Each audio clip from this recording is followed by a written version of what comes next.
Let's talk about a second fear, the fear of failure. This is a good one too, because a lot of us sometimes never start something because we are afraid of failing. But to me, I understand in life, whether you're doing marriage, business, whether you're a professional, whether you're a parent, that failure is a part of the process. That's the perspective that you have to have. Failure is a part of the process, and the likelihood that you will fail is inevitable.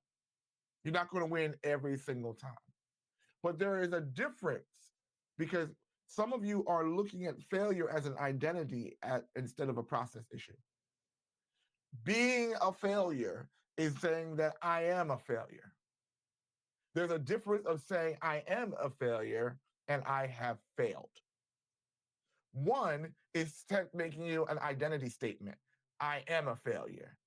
And have you ever had that person, I can hear it right now, that had a parent says, you're no good. You're always like your daddy. You're always like your deadbeat mommy. You're always like such and such. You will never be, you'll never be, you'll never be. And all of a sudden it's in your head and you're looking at, you say, and you wake up every day that I can't go for that promotion because I'm a failure. Who's going to hire me? Nobody's going to want me. And you now are in this downward spiral.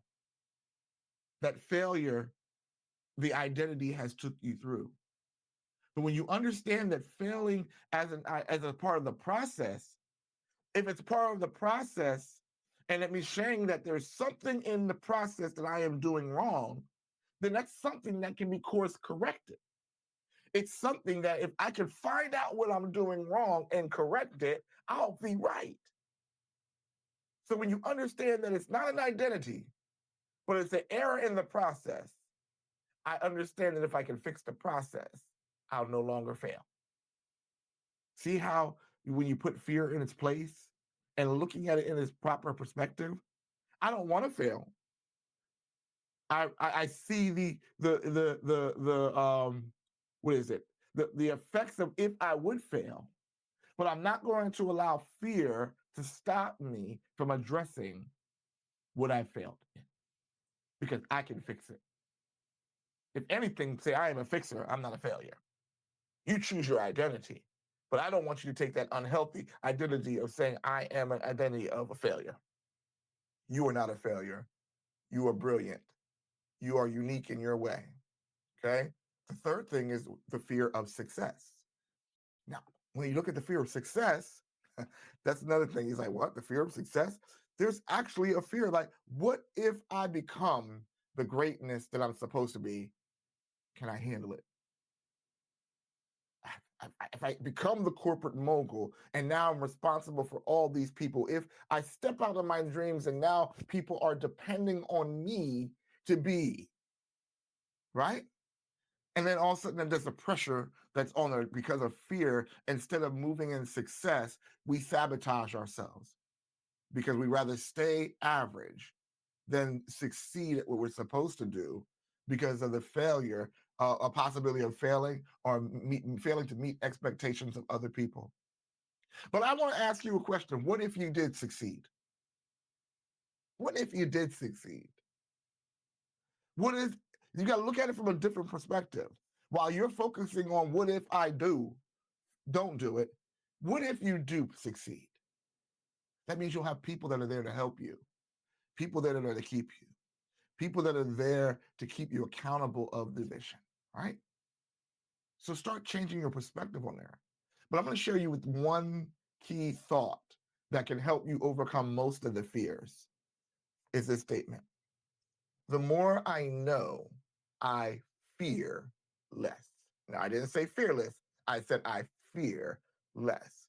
So when you get a mentor, right, that's going to help you to succeed and walk you through the pathway of success, you know more, you fear less because you see. When I do a workout and I know what the workout is, I have a better track record of completing that workout than if I don't know what that workout is, and I'm always thinking, is my muscles on the edge of failure, muscle failure, right? But when I know the routine and I know what's before me, I become more confident. More knowledge about what you're trying to address will give you more confidence, and that's part of the success steps of overcoming fear. is understanding the premise behind it. I used to be afraid of roller coasters, right? Right? Never went on a roller coaster before in my life, and every time I would get to the roller coaster ride, I would freeze. I mean, confined, constricted, couldn't move, right? But once I finally got on the roller coaster, I realized that I'm no longer afraid of roller coasters, but I respect gravity. What I mean by that is, I just found out that I don't like roller coasters. It wasn't that I was afraid of it anymore. I just don't like not breathing for 60 seconds. But the more I got on it, I understood the process of it. I'm no longer afraid of it, but now I put it in its proper place. And now I choose not to do it, not because I don't want to do it, not because I'm afraid to do it, it's because I don't want to. It's a difference because of the knowledge I received about it. What is it that's stopping you right now that all you need is a little bit of knowledge to move forward? Are you allowing your fears to stop you from becoming great? I need you to put your fears in their proper perspective and do like I just did with these fears, with all your fears. And remember this: the more you know, you fear less. So get the knowledge to get you grow so you can put fear in its proper place.